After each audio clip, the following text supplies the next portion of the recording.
What is going on, everybody? Welcome back to The Hop, a craft beer podcast with your favorite drinking bros. I am Gabriel Apria. As always, I'm joined by Stephen Humes. We are back on this beautiful Thirsty Thursday, ready to drink some more beer. Stephen, how we feeling? I feel great. I feel like it's round 118 of The Hop. It's Thursday, and we've come full circle. At last, we're going to Full Circle Brewing in Fresno, California. Fresno is a town, a place in the Cali state that I live in, and we're going to visit this brewery and see all that they have to offer. And I'm really excited about it because sometimes we pick up beer and then it sits in the fridge for a little while, you know, things get shipped here and there and everywhere. And so these beers have been staring at me for a long time, and I'm really excited about them. They're like weird and funky and fun. And so, yeah. They're inviting Christmas in June in a way. It's going to be great. Especially the second beer we're drinking. I just can't wait to... Yeah, that one specifically. But yes, Full Circle Brewing. Welcome to the show. Welcome to The Hop.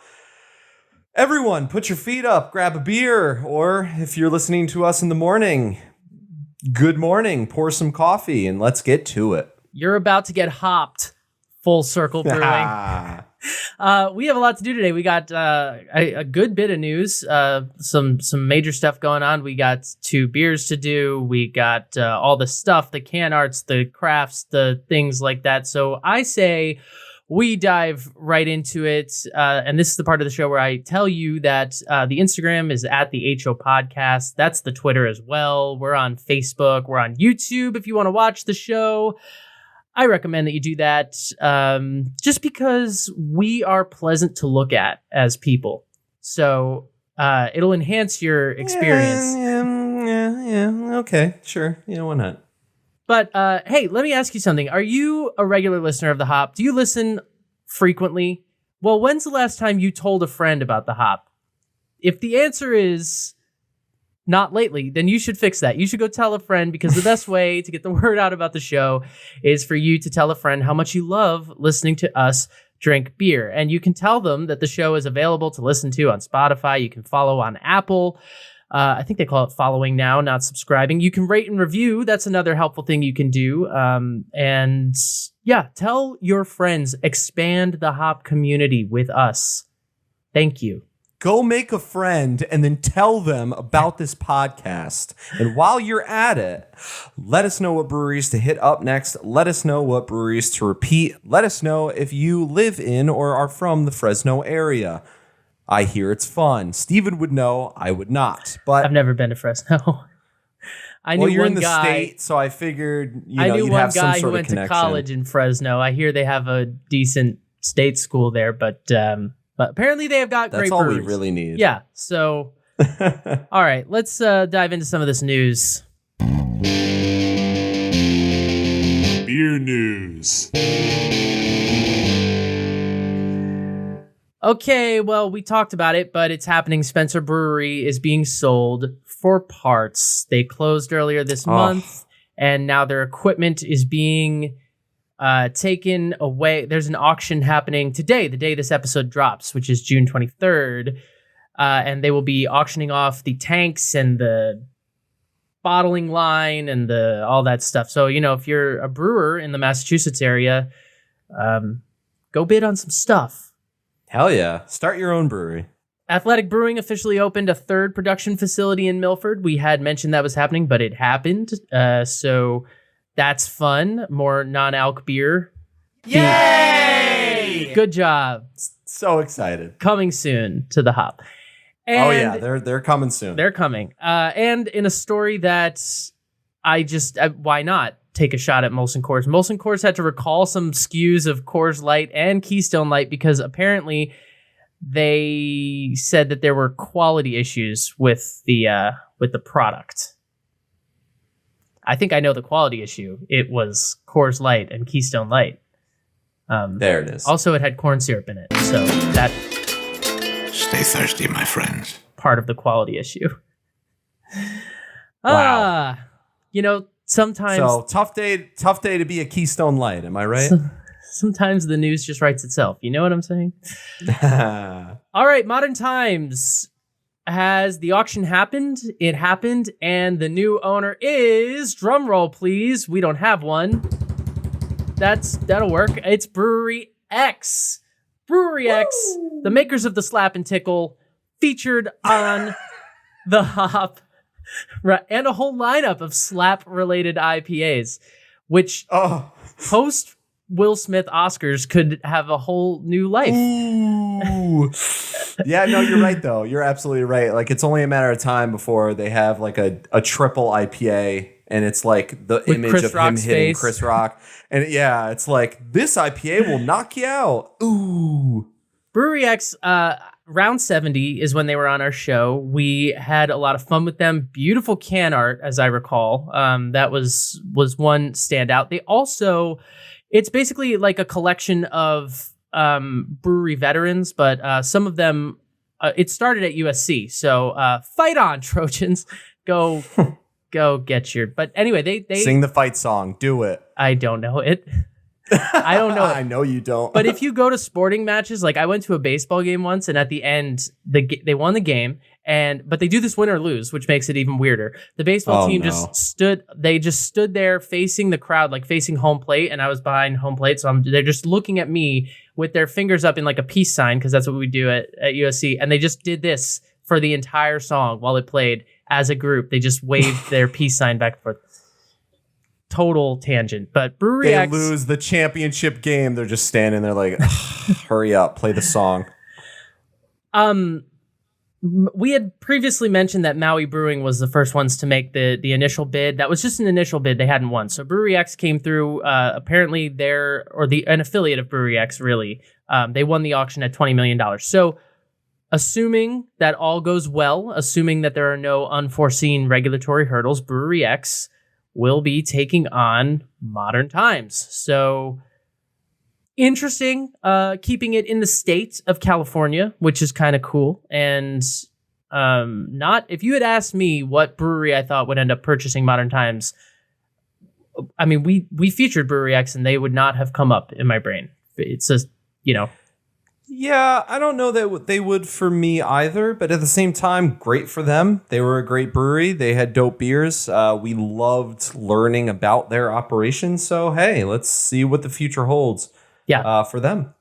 Go listen to that episode if you haven't, and I'll make it easy for you. They're going to be next week's Throwback Thursday. So they will be in our feed next week if you don't want to scroll with your thumbs. There you go. If you just want to be patient. Okay, Sam Adams. I'm very fond of this brewery. I love their Boston Lager. Say what you want to say. I know it's technically not craft beer, but I don't care. I like it. It's good. Sam Adams can hang. They have that Utopia. A shot of that beer will get you drunk. It's amazing. Once again, in honor of Pride Month, they're releasing their Love Conquers All beer. It's a beer that they always produce and show out during Pride Month. Really cool to see. It has been known as reinforcing its commitment to creating safe and inclusive spaces that bring people together to share a beer, celebrate pride, and support the LGBTQ plus community in partnership with GLAAD, GLAAD. Sam Adams signed the Safe Bars Pact, which is a promise of awareness, compassion, and trust, which is basically a code of conduct for professional beverage organizations, and they are calling on other organizations to help out with as well. The company has also donated $100,000 to Safe Bars to further its work. This is something that we love to see. It's something really cool. It's going to be available starting June 1st, so it's already happened, through August 31st, so it's not too long. The beer will be available in 6-pack cans. They will be available at the Sam Adams Boston Brewery, Sam Adams Boston Tap Room, Sam Adams Cincinnati Tap Room, and also available at local stores pretty much in the East Coast. So if you're on the West Coast, sorry, but you can still find it if you fly over with Steven. He should be coming home soon. For those of you who are interested in the beer itself, it is a wheat ale style, 5%, 15 IBUs, Cascade, Ella, and Lemon Drop hops, made with Samuel Adams ale yeast and Samuel Adams Pale 2-row and white wheat malts. And on the color, it's noted as a pinkish hue. So it's going to be really cool to see. It's a bright, awesome can. Love Conquers Ale is what it's called, but it's Love Conquers All. And we're really excited for this. And would love to get my hands on this beer if I can, if I see it. It's another one of those beers. If you see it, just friggin' buy it. Beer helping people. Beer helping people. Powerful stuff. We love it. Purpose beer. Purpose beer. There we go. We have a big old merger happening in the Northeast. Two beer giants are joining forces. Harpoon, the makers of Harpoon, which is mainstay Brewing.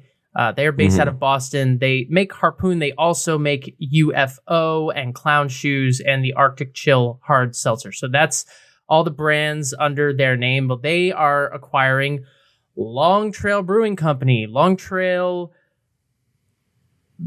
Long-standing Vermont craft beer. If you go back to the days when Magic Hat was craft beer, back to the days of 2012, even pre the explosion, Long Trail was big for a while, and they also have Otter Creek and Shed Brewing under their wing. So mainstay Brewing is acquiring all of those things.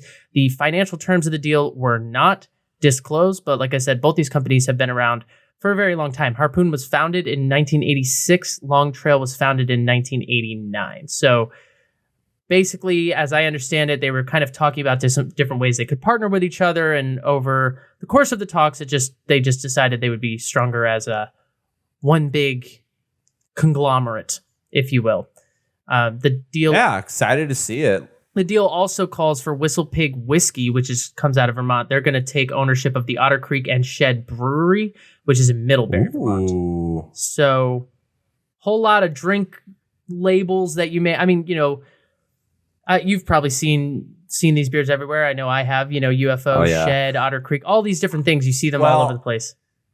I've seen those beers all over the place, but I recently drank some Long Trail Brewing Co. because for my brother's bachelor party. Let's be real. I was the only one who brought the craft beer. I was the only one who drank the craft beer. But I wasn't chugging it the whole time. But I did have some Long Trail, and it was very, very good. It's very light. It's very crisp, but it gets the job done. So happy to see it. It's good.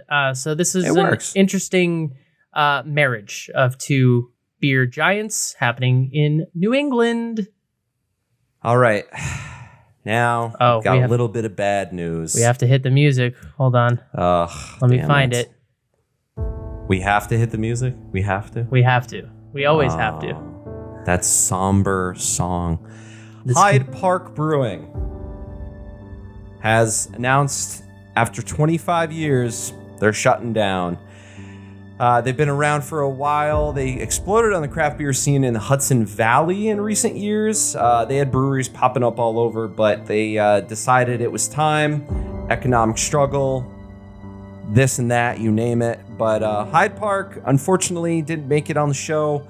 We hope to find their beers. I hope to find their beers soon. Being in the New York area, maybe they'll be left on the shelf. I don't know. But Hyde Park, you are forever in our thoughts.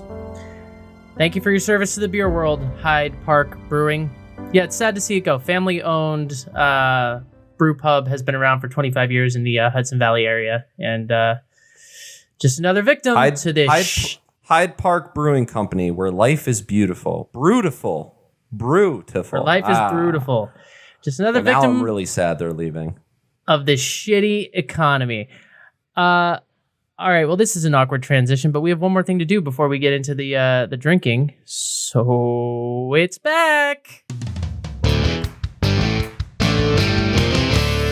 This Week in Gross.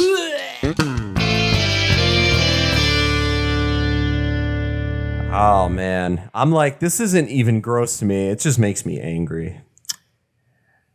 Tamworth Distilling is a company in New Hampshire that distills things you distill, including whiskey, and that's what we're going to talk about, because they decided that they needed to. Well, they brewed a whiskey with crab in it, and crab, like the seafood, the crustacean. You know, the one that sings in Little Mermaid. That one. Krusty Krab, Mr. Krabs is in your whiskey now. They teamed up with the University of New Hampshire's Green Crab Project to develop what they're calling House of Tamworth Crab Trapper, which they describe as being made with a bourbon base, steeped with a custom crab, corn, and spice blend mixture. No, thank you. No, thank you. No. Come on. Seafood doesn't belong. Okay. Steven talks about it all the time. You know those Jim Beam commercials where they're throwing craft beer under the bus and there's that guy with the lobster claw? This is why Jim Beam's commercials have made so much money, because of the University of New Hampshire, all their dumbass kids trying to put crab in whiskey. What are we doing here? Stephen Grass is the owner of the company. He said that they boiled 90 pounds of these tiny crabs into a crab stock, and he told Forbes magazine in an interview that it has crab on the nose, saying the taste is like a briny and better fireball. Fireball. Are you kidding me? Where are the red flags? If anyone has a red flag, now is the time to wave it. Are you kidding me? No, Steven. No. Stop what you're doing, Steve. Why? It has crab on the nose. It mother effing shouldn't. I don't know. I'm one. Okay, so the first time I ever ate a crab cake, I got like a stomach bug. It wasn't from the food. It was just like something that was going around. But now it's that association thing. So I can't eat crab. It'll make me feel sick. So when I heard crab and whiskey, I almost shed a tear, because that you can't hits eat home crab for like me. at all? Like you don't eat crab ever? I'm sure I could, but if it's like an option, I'll just play it safe and say no. But like I'm know for sure I've had sushi recently where there's been like a little bit of crab in it, but like, you know, you don't really taste it. But like if you were to give me like, this is a like fried or baked crab cake on a plate, want some? I would probably respectfully say no, just to be safe. Do you eat lobster? Hell yeah, I love lobster. To me, they taste the same. Maybe they shouldn't. I feel that we should mention that the crabs are considered an invasive threat in the New England ecosystem, and so that's why this company thought that they would just kill the crabs because they're invading the ecosystem and put them in whiskey. I feel that's important to the story, but right. Does it make it better? Let me count. Thank you. Number one. Number two. How about just cook them? They're crabs. People eat crabs. People eat soft shell crab. People boil them. People, as I just said, make crab cakes. You know, etc. Dish. I don't know crab dishes. You know. I am not one for drinking seafood in any respect. It's like the Old Bay beer that we made fun of a few maybe last year, whenever it came out, out of wherever that is, Baltimore area, right? I have a can of that in my fridge. No, you don't. I do. We might need to make another video, Gabe. Yeah, I think we should. We might need to. I will admit, I don't know how old it is, but like I kind of don't care. So we'll see. It's apparently very good. I don't know. But yeah, crab and whiskey, crab and beer, lobster and beer. No, thank you. No. Okay, you have prepared a toast, and I invite you to share it. Kind of. As we all know, June 19th, Juneteenth recently passed. As always, for Juneteenth, we always try to make the toast some form of commemoration. Thank you. Wow, I completely blanked on that word. Yeah, we try to commemorate it in any way we can. I recently found a poem by an author and writer. His name is Robert Hayden. He was a brilliant author and writer and poet. He produced so much work, and he was, he taught at colleges and he spoke around the world. Like, he really did a lot. And I found a poem entitled Frederick Douglass. And in honor of Juneteenth, this is Robert Hayden reading it. Frederick Douglass was a very great man, a 19th century figure who was a voice for the Negro and who was a great and powerful human voice, too. He was concerned with the freedom of women. He was concerned with all the progressive movements of his time. He was truly a very great American, and in this poem I try to pay homage to him. Frederick Douglass.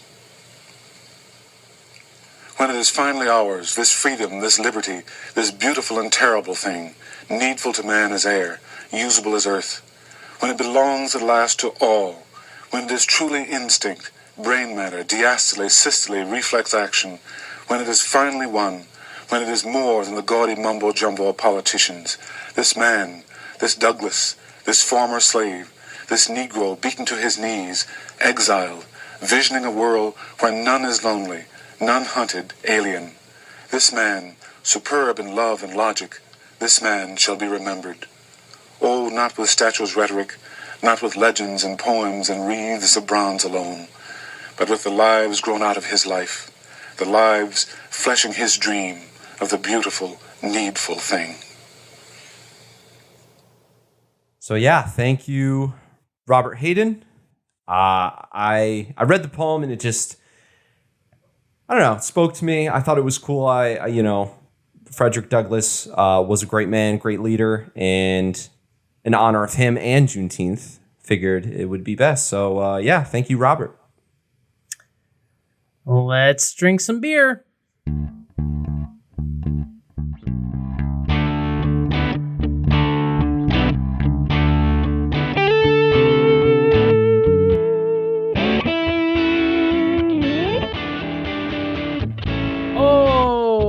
Okay, so we have some fun Just beers. hear them sleigh bells ring-a-ling, ding, ding, ding-a-ling, too.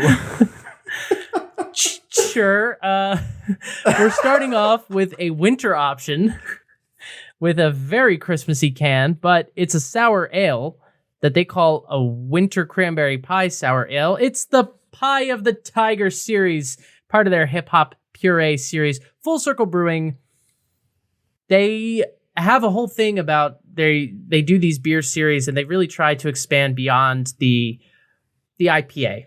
Basically, let's just call that what it is. They like to get creative and throw some ingredients around and kind of do what that Jim Beam commercial is talking about to a degree. But they do it well, and so that's what we're here to determine. They're not shitty about it. This is a sour ale brewed with cranberry, cinnamon, vanilla, and lactose. It's 6% ABV. Untapped has a rating of 3.9. No IBUs to discuss. No beer advocate rating to discuss. But it's pretty in the glass, though. It's like it's like maroon in a way. It's fully like red, pink, rosé color almost, and pretty hazy. Very hazy. Definitely not see-through. No. Nice.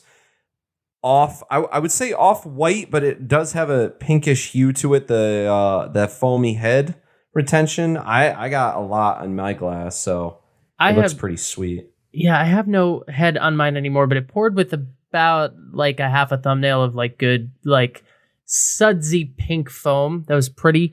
And I will tell you that on the nose. Yeah, it's like pink. It's like interesting. Yeah.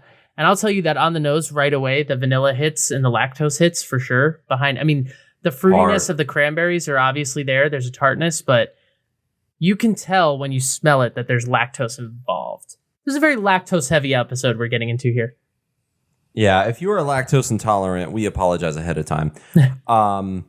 Lactose, I definitely smell the cinnamon, the cranberry, obviously. I also smell, I'm just going to say berry general, blackberry, raspberry, blueberry, all that. It's just kind of just berry, I think it does smell a little funky, a little tart, Not a lot, but just enough to make you know that it is a sour.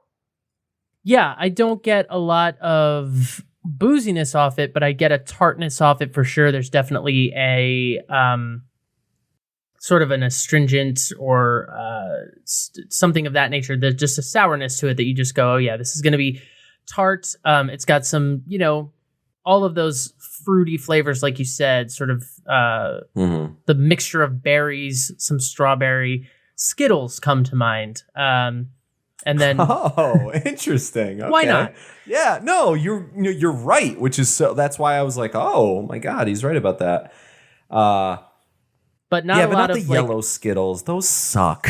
No, Sorry. I'm talking about the red Skittles. Let's be real. The best Skittles. The best ones. Thank you. Yes, those, and then the purple are a close second. Anyway, back to the beer. Hip Hop Puree series. They have a lot of other beers. We'll talk about these later. They have a lot of other Pie of the Tigers. They like the series thing. That's what they do. They make a series and they make a bunch of beers, and then on the can they have this little. If you're on YouTube, this little skull is like their logo, and then for color, malt, and hops, they give you a rating in the form of skulls. I believe it's out of 5. So for color, it's a 4 out of 5. Malt is 1 out of 5, and hops is 0 out of 5, which I find interesting. But well, that's what I was going to say. It makes sense with this style, but you don't detect any hops on this. I don't get anything like grassy. Maybe there's a little bit of yeastiness to it, but there's not a whole lot of like the bread or the earthiness. What there is pie spice. I like ginger, cinnamon, cardamom, different things like that you would put in like a dessert. I get that on the nose as well, in addition to the fruitiness and the vanilla. So I'll throw that out there. It also kind of smells like a smoothie in a way. Yeah, it's really pleasant on the nose. I'll just say that. I'm interested to see how it's going to go down, because the thing is that I've talked a bit on this show about just my feelings on kettle sours and how they tend to be very tart to the point that it's not always my favorite thing. But this has lactose in it, which in theory should cut that. So I'm just interested to see how the balance plays out when we take a sip. I did read a review that said it was a fruited kettle sour. I didn't see the brewery mention that, so I would assume it is, just based off of the description and how it is. But the quote, the fruited kettle sour, note is it's from me. It's from a review I read. Well, it probably is, because the reality is that there's different ways to sour beer, but it's basically, cool ships, aging it in barrels, or kettle souring it, which is basically quick souring it, which is what I would imagine that they did. The brewery's description: another batch of pie is out of the oven. This delectable sour ale is fermented with hundreds of pounds of cranberry to let tartness shine over a backdrop of sweet lactose and vanilla. A subtle addition of cinnamon combines with pie crust flavors to round out this seasonal beer, creating a special holiday treat for you to enjoy. Ho, ho, ho, am I right? Well, it's hot in New York. I can only imagine how hot it is in California. So this will be a good cool down beer. This will chill us out and cool us down. Yeah, it was brewed around the holiday season, and yes, it's a few months old. Get off our backs. We stored it right, I promise. But who needs AC? Am I right? We have this. If the beer's terrible, it's because it's out of date. If it's great, then it's just a good beer. If it's great, imagine how great it could be fresh off the. All right, should we drink it? Might as well. Here we I'm go. excited.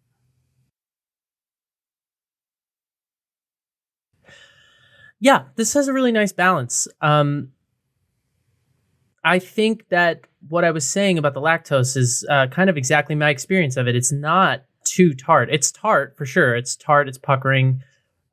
You take a sip and you definitely you feel it in your mouth. Like there's a bite of acidity it's a sour beer.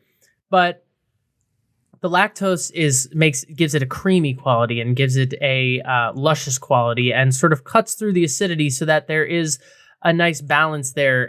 If you're not somebody who likes the super sour Skittle sour level beer, flavor wise, all of the things on the nose basically follow through on the taste. It's pretty straightforward in that way. I would say, I get cranberry and cherry are the main fruits I would pick out, along with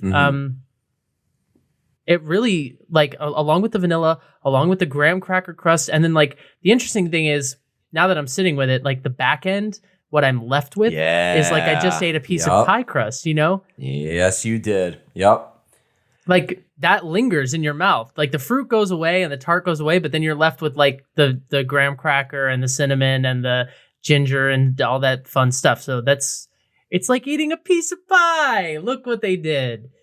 Look at that. This is good. This is good. I didn't know what to expect, but I am on board with this. Yeah, my favorite part is the back end. And yes, it is, you get pie crust on the end, but for me, also yes, but it's the lactose, it's the creaminess, it's the fruited cranberry cherry creaminess on the back end that really hits it home for me. I don't think it tastes sour at all, to be honest. I think it's in there hidden, but maybe it's just because I'm so used to sours at this point. But it is really, really good. It's flavorful. It's fun. I would argue it's a dessert beer, in my opinion. It may not be. It may be categorized another way, but I mean, what else would you drink this with other than literally a piece of pie? Yeah, it's sweet for sure, and it tastes like a dessert. And a lot of times you see beers that kind of have, we did Dew Claw with the banana split and the orange and cream and stuff like that. And we've had a bunch of them. The brewery, at the end of the day, it tastes like a beer. And those are subtle notes that are in there, but at the end of the day, it still is a beer. This is, I guess, but it really is the closest thing to eating a piece of cherry pie in the form of a beer. It's really that experience. Mouthfeel wise, it's pretty well carbonated, as a sour tends to be. It definitely has an acidic quality in the mouth, a zingy, lively quality in the mouth. But like I said, there's a creaminess there because of the lactose. So it's sort of a blend of those two things. I'm still getting smoothie, and I'm not mad about it. There's something just blend about it that really is interesting and weird in a good way. I'm not getting one thing. I'm getting 5 things, and it's all at once. I would even argue maybe even a hint of kiwi in there, There's something blend fruit smoothie about this that's also carbonated, and it has alcohol in it to make you feel things. Yeah. So there's a lot going on. And it's interesting because it's really just cranberries that are in there. There's no other fruit that we know of, but it does not just heavy hit you with cranberry. I agree. I'm getting other berries as well, blackberries and strawberries and cherries. It sort of feels like this luscious bouquet, if you will. Yeah. Yeah. But the vanilla is so important to me. That is what rounds it all out. The vanilla and the lactose, those things round it all out and bring it into a place of again, just balance, which is delightful. Yeah, the vanilla is strong on the nose, but it's also strong on the taste, which I find, as we know, some beers smell one way and taste another way. This one, I feel like the palate follows the nose pretty well. I would agree. And I want now to talk about the brewery because we have to move on to another beer. So Full Circle Brewing is in Fresno. Like I said, Fresno is in the Central Valley-ish of California. It's not that far from Los Angeles, but it's more in It's also apparently near Chinatown. Is that correct? They have a Chinatown in Fresno. Baby, that's what I mean. There's Fresno is not part of LA. Different city. It's outside of it's more in the middle of California. There's Nevada, and then there's a border of California, and then there's a whole state that nobody cares Fresno's about, and then there's there. a shoreline that's where everybody likes to be. Fresno's in the middle of this part, mountains and shit.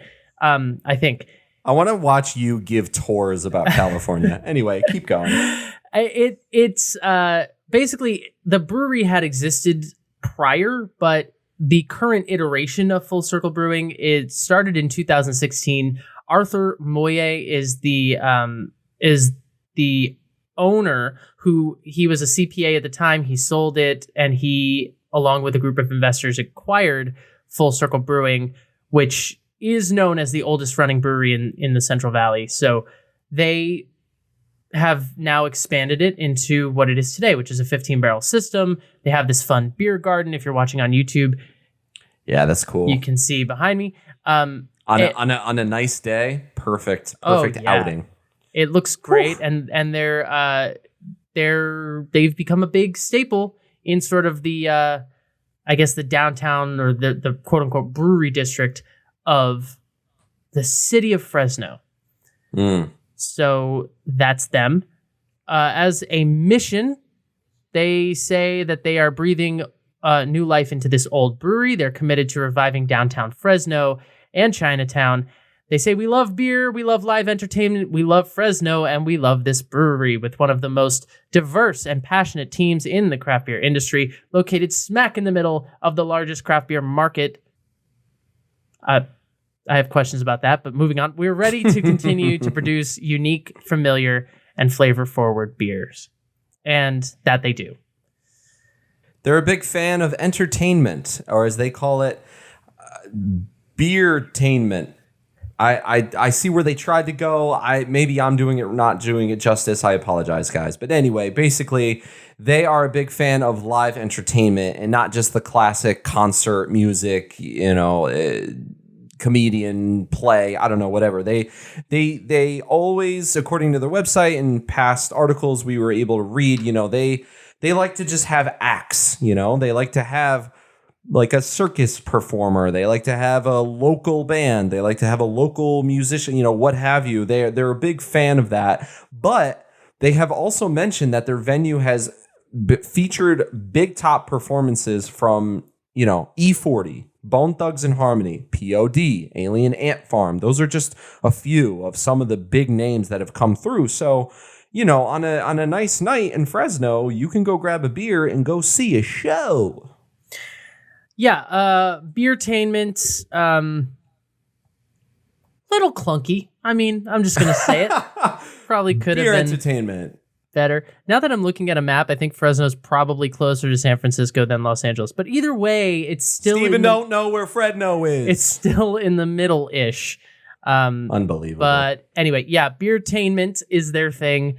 They also are very specific about the fact that they don't want to, and we mentioned this a little bit, but that they don't really want to just brew bitter IPAs. They say that there's a lot of them out there, and they say that they set out to create beer that appeals to the beer connoisseur and non-beer drinkers alike, resembling tastes that consumers are already familiar with, and then they get into some stuff that we'll get into later. But that's why, they don't really have the traditional types, which is refreshing in a way because, every brewery, this is the IPA, this is the amber, this is the pale ale, this is the double, this is the what have you. And, this brewery, if you're a traditional beer drinker, you're going to have to expand your palate for a little bit. And there's nothing wrong with that. They've been expanding constantly. They signed with distributors around the entire state of California in 2019. They have expanded distribution into surrounding states like Nevada in 2021. And I do also want to mention, because I always feel it's important to mention, that this is a Black-owned brewery, one of the 60 or so around the country, and they're in Fresno. So they're crushing it. They're doing great out there. I should also mention there is a Full Circle Brew Co. in the UK, which is not them. So if you want to drink this brewery, look for the skull logo on the beer. They've got like a little skull. Kind of looks like a Mexican skull, to be honest. It looks like that Dia de los Muertos thing a little bit. Yeah, it's so cool. It's such a good logo. Let me put it to you this way. If you're on the Full Circle Brewery, the UK brewery website, and you see military time, you're in the wrong place. Exactly. That's how you know. That's That's a good. Also, it's got a co.uk link address, so that's a tip off as well. You might want to. But people don't look at that shit. They're not looking for that. Stay clear. I mean, I'm also getting back to the entertainment spot of it. They talk about, in addition to live music, we've hosted events like roller derby, bike polo, dodgeball, and cornhole competitions. Steven, I don't know how hard we want to flex, but I think we would at least put up some sort of competition at a cornhole competition. You know what I'm saying? Like, I think we'd do all right. I think you would do all right, and I would anchor the team with this is when emotional support. When Gabe and I end up in places where there's any kind of competition involved, Gabe likes to get involved, and I would just as soon not do that. I would just not it could be darts, pool, cornhole, any New York City bar that does beer pong. I promise you, Steven and I have gone in it. I've forced him to play, and he's been like, and I've looked like a fool because he likes to just so it's fun, and we've won a few. That we're not going to act like we suck. We've won a few. The best is when we get into pool competitions, because inevitably we end up with some fucking guy who brought his own pool cue to the bar or something. Some guy who sleeps with it at night, and then we end up missing one shot because I suck, and then Gabe doesn't even get a chance because it's just I don't even just sinking balls left and right. Good game, boys. We're screw you, Grandpa. Get away from us. We want to play with someone else. All right, we have to move on to the next beer, which I'm really excited to move on to. So we're going to do that now. So Pie of the Tiger, love it. Fun, love it. Great, fruity, flavorful, balanced, different, love cranberry. And it has a fun name. All right, next up on the docket, the Illa Vanilla Milkshake IPA. Yes. Yeah, there's got to be a song about this somewhere. There's no way there's not. But yes, it's the Milkshake IPA. Oh, I just love Milkshake IPAs. It's such an interesting twist on the style, and it's kind of rare, and it's fun, and I'm excited about it. And this is a whole series that they have, their Illa series. We'll get into it. Yeah. But this one, 6.5% ABV. The IBUs are a little low. It's at 40, so not very bitter. No surprise there. Beer Advocate, 88, Untapped, 3.82. And here it is in the glass. SRM probably around a 6-ish. It's pretty pale. It's pretty clear. I don't know if I was expecting it to be hazy or what, but it's not really. And yeah, I don't really know what I was expecting, to be honest. But we have the vanilla edition. There are many others. We'll get into those in a second. But I like the first one. It is brewed with vanilla and lactose. #theme on brand.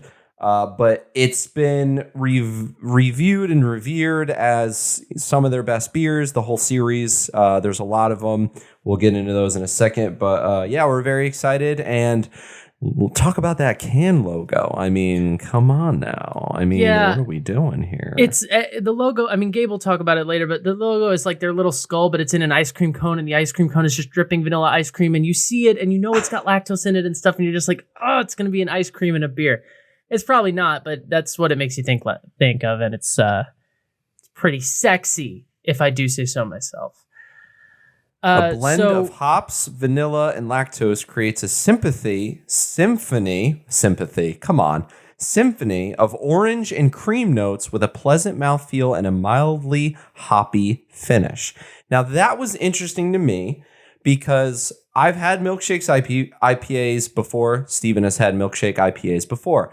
I don't really remember them being that hoppy, so I kind of hope this one is. I mean, I'll tell you right now, I just took a sniff. And first of all, the head was pretty, much thinner than I thought it would be. It was this, kind of thin, fizzy white foam, but dissipated pretty quickly, although there does seem to be some lacing. But let's talk about the nose for a second, because we don't know what hops are in here, right? But if I had to guess... Who cares? Well... the reason it matters is because there is a citrusy quality to this. There's the hops are definitely forward. They're there. And because of that, it's probably Citra or Simcoe or something in that family that is very tropical. And so because of that, the vanilla is here, of course, but orange creamsicle is like all that's coming off this to me. Yes. You're getting oh my God. the citrus and the grapefruit and the orange and the tangerine and all of those things along with definite vanilla, and those things are blending together really nice. There's a nice florality to it. There's a nice sweetness to the nose. It's a party in the nasal cavity. We literally picked, I should say you literally picked beers to cool us down on these hot summer days. Like we got a winter beer, we got an ice cream thing. Like this is great. And they're fun and creative, and we need to kind of drink it because I know we're running a little bit long, but we would be remiss if we didn't mention that they do have other flavors, such as the strawberry Illa, the oranges and cream Illa, the peaches and cream Illa, the chocolate Illa, fun, pumpkin spice Illa, the pog Illa, or the big one. I'm blue, yes, it's hidden on the dock because I didn't want you to say back. it. I didn't want you to say it before I got to it. The blueberry. I know. I saw it on there. Or Violet. Okay. Violet, where you at, bitch? All right, let's drink this. All right, here we go. Cheers. Cheers. Thank you, Full Circle. Okay. All right. Here we go. Orange creamsicle. Lactose. Vanilla. Cinnamon. Orange. Period. It does kind of have... This is going to be hard to explain, but I'm just going to say it and hope it makes sense. It does kind of have an ice cream aftertaste effect. When you swallow that last bite of ice cream and it kind of sits back there, I feel like I'm getting that a little bit, which is, I don't know what magician you brought in to make this happen in this beer, but very much well done. It's sweet. It's fruity in a subtle way that accents the vanilla. It does have a pillowy, smooth mouthfeel, but it does have good carbonation as well. I wish the ABV was like 10% because why not? But here we are. That's a good point.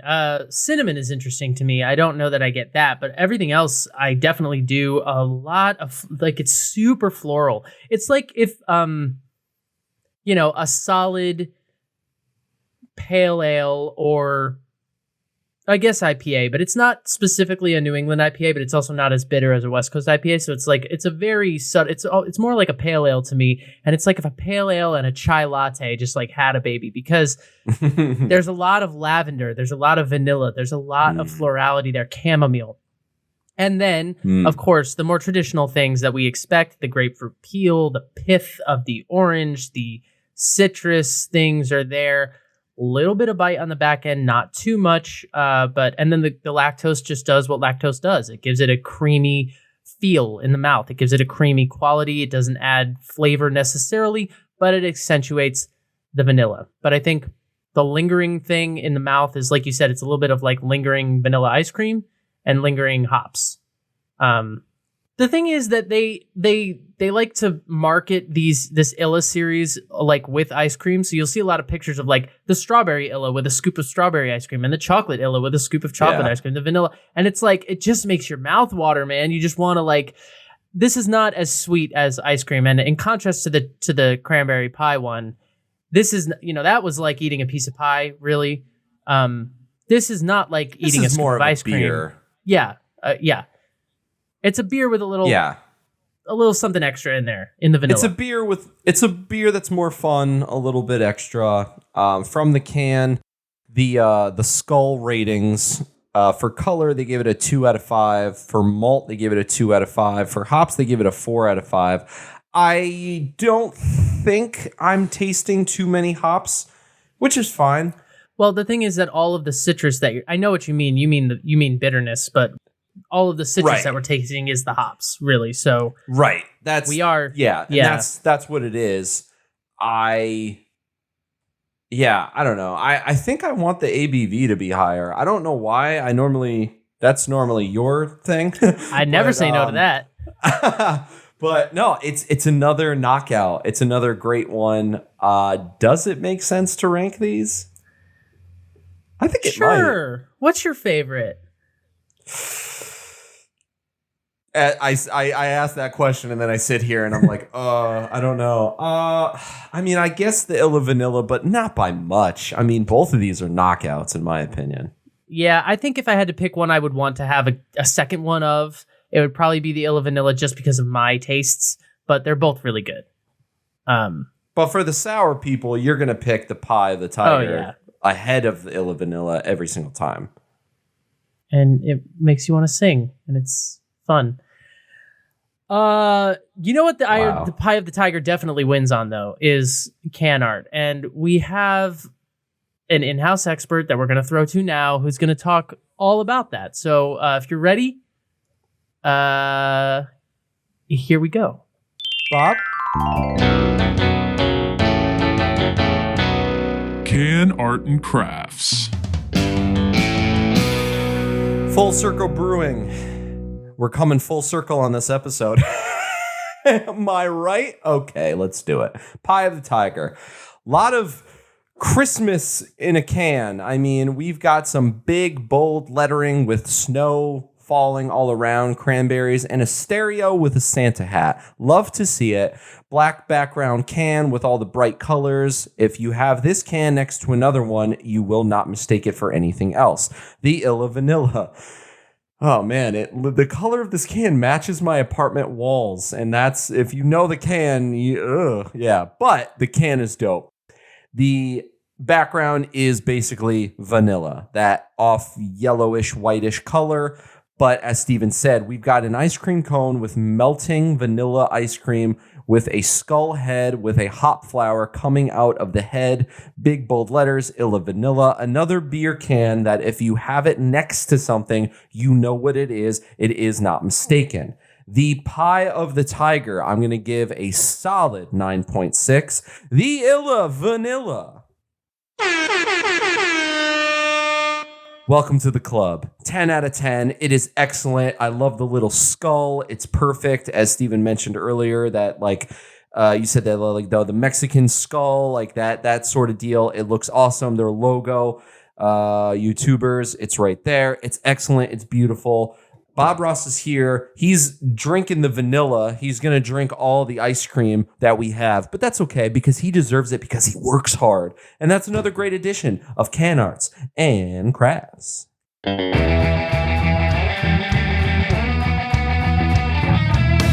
In terms of what else is on tap, we've mentioned there's a whole other Illa series. There's a whole other Pie of the Tiger series. There's plenty to offer. I do want to give a special shout out to their community beers because they have a whole lineup of beers that they've done to help the community. And it's a lot of, they did Black is Beautiful.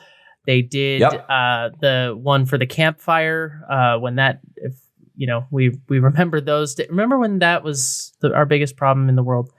The forest fires, you mean? The giant fires in California, yes. Yeah. They did a beer for that. They have right a Pride now, beer. It's a lager. It's got the rainbow on it. Looks dope.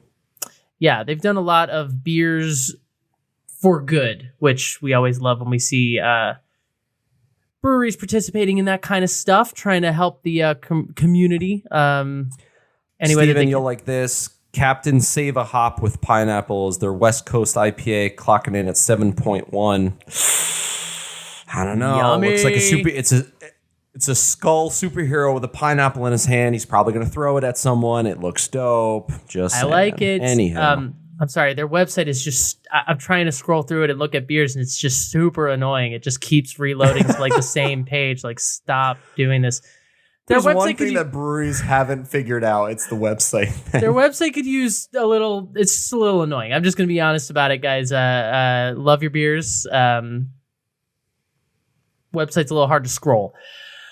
But But yes, they have a perfect... Another series that they do is the Bomb series. It's all their double New England IPAs. Peach Bomb, Mango Bomb, Pina Bomb, Lime. Oh, that's something else. That's but they got some of those bombs, and it looks dope. It's their New England doubles. They have a coffee stout. They have a Creamzilla cream ale. They have the Black is Beautiful Imperial Stout. They also have a Golden Stout. You don't see that very often. And it's 6.5% ABV, but I love when I see a brewery with, it's just something that's super rare. And we've only had one brewery on the show that's ever done it, and I don't even think that made the show. I think that got cut. We never actually published that. So that was part of our director's cut. That's coming out later when we're ready. And they have a barley wine that is badass barley. Yeah. So you mentioned it. Pumpkin Spice Illa. It just came through, and I was like, "Ooh, there it is." So hit their website, fullcirclebrewing.com, not fullcirclebrewco.uk. UK. But check them out. If you see military time, run away. They're in Fresno, and their beers. Listen, I love the inventiveness. I want to go visit this place and try a whole flight of a bunch of stuff because you've got a fan in me. Except I hate your website, but I can't do anything about that. So you could redesign it. I don't know how to do that. That's why we don't have a website yet. All right. Lit. Should we got one last thing.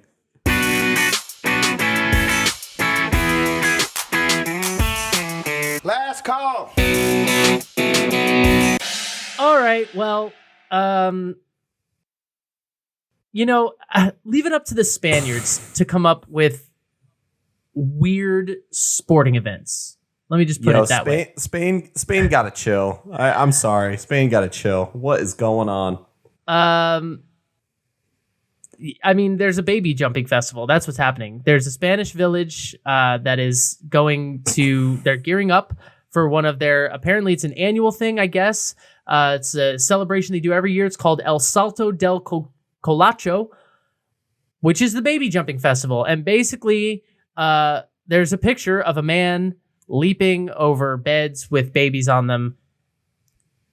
This guy's got some height, though. He's got some ups. Okay. I mean, you should if you're jumping over real babies. So a guy who's, a local dresses up as the El Colacho, which is this mythical figure that represents the devil. And then he runs through the streets of the village, Castrillo de Murcia, quote, causing mischief with whips and castanets, and culminates with the baby jumping event on June 19th. So Father's Day, Juneteenth, jump over a baby fun. day. Why not? Apparently, this tradition is to ward off evil spirits and to ward off bad luck. It's a tradition that they do. I can't believe this is real. The babies are sitting in little tiny mattresses. Their parents are sitting with the babies, holding them, making sure they're safe. And a man in what appears to be a yellow jump and or tracksuit jumps over them. Okay. The babies are then sprinkled with rose petals and returned to their parents, who are... That was nice. I found that to be nice. The parents are there to make sure the babies don't get hurt and also to keep the infants calm because there's a full-grown man leaping over them. And this is like, I mean, if you're running towards babies on mattresses, I mean, because they're infants. These are like, basically, they have to be babies born in the last 12 months, and then they lay on these mattresses. Fresh. If you're this guy, like, no pressure. You don't want to trip on your way to the baby. Oh my God. Apparently, there are no records. There are no records of any babies ever having been harmed during the event. This is my favorite part of this article. Although some men portraying El Colacho have suffered hamstrings pulled as... Oh, y'all didn't stretch before? Oh, come on. You jumped a little too high over that last baby. You were trying to show off for some people. We see you. Oh, my God. Oh, God. The baby's crying, and the guy is just rolling around on the floor. Oh, God. Someone help me. They're like, we're here for the babies. Stop. The baby jumping tradition dates back to at least 1620, believed to have started as a melding of pagan and Catholic. Leave it to the Catholics, honestly, to come up with something like this. Unbelievable. That's classic. But it's not officially sanctioned by the church, so the Pope has not yet endorsed baby jumping. But this is a real thing people do. I mean, is the Pope going to try this? Or if he's just like, you know what, I can't, therefore, I don't want to. I can't do it, therefore no one's going to do it. I don't want to see that poor old man have to leap over babies. I just think... Oh, no, that would not end well. There's like a big crowd. Like, there's only one picture, and I need way more information. I need footage. I need to understand the ritual. I need footage of the men playing the drums, which happens to, apparently. I mean... From this one photo, and in the article, it says how it started way long, centuries ago, 1600s. Yeah. 1620. Yeah. It started, and, you know, it would be like a backyard thing. Like, there'd be 5 people, and they'd be like, jump over our baby. All right, cool. And now there's like a group in the streets. There are people on the stairs. There's a barricade, for God's sakes. They had to block off some city streets to make this happen. They had to get a permit from City Hall. Yeah, now it's an event. But that's a funny idea to imagine the first one. You know what I mean? Like the first time somebody just laid that, this is like, hey, jump over that baby, bro. Like, bro, you think I won't, bro? How many Coronas would you have to slam to decide that it's time to start? Like, whatever you were doing is not entertaining enough. It's time to lay little Timmy on the floor and leap over him. Just hop over him. I would say probably 15, if that. And I would need to start with an IPA from somewhere else. But I'm serious though. In this photo, this guy gets up. He's got height, some height, and he's got style. Wow. His legs are kind of swinging to the side, so he's kind of got there's like a swagger to it. Of course there is, because halfway in the air, he's probably saying, "Oh shit, don't hit the baby, oh shit." Like, look, there's a lot going on in the sports world right now. Okay, there was a basketball thing I've heard. Congrats to the Warriors. There's Congrats. the other one. Y'all won. There's the stupid one in the cold. There's the hockey. I think soccer had a thing recently. Football. We're all just waiting for football to come back. But of all the sports, there's 800 games in a season, so we're all just waiting for the playoffs. But of all the sports you could have watched this past Sunday, you could have been watching a grown man dressed as the devil leaping over infants while their moms sit in sundresses and sunglasses on the side. So, whatever you watched this past Sunday, you did it wrong. I was just going to say, what sporting network would this be on? ESPN 8, the Ocho? The Ocho, exactly right. My man. Right there. Man. That's the note we're going to leave it on. Yeah. We earned that one. That is exactly the note we're going to go out on. Guys, Full Circle Brewing. We've come full circle to the end of the episode.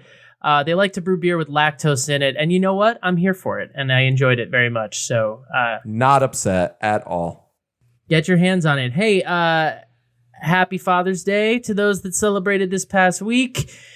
Enjoy the 4th of July. We will not talk to you before then, but our next episode will be our 4th of July episode. And we're throwing up Brewery X next week in honor of their recent purchase. Guys, congratulations. $20 million.